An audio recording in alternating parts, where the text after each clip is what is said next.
Thank you, Madam Speaker. I thank the Honourable Member for his question.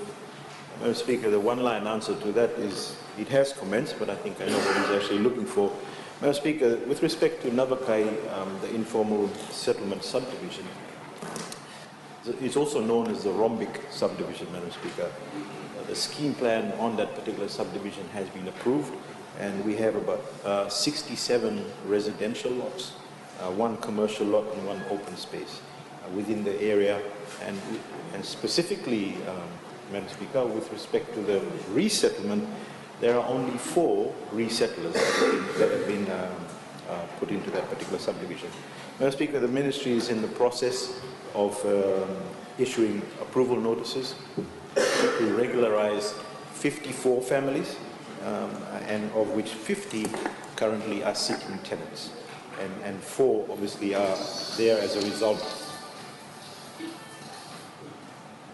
I think there's a call from Navakai. 4, Madam Speaker, are the result of expired Itoke leases and that have not been renewed. So they've actually been housed there, Madam Speaker. The subdivision will end up with a balance, Madam Speaker, of 13 vacant lots that will either be advertised for leasing. But sometimes, Madam Speaker, we keep the 13 in case of an emergency. There are some people that have expired leases and they get, or they get removed out of freehold land as squatters, and we actually house them in that particular place. That's the current status of it, Madam Speaker.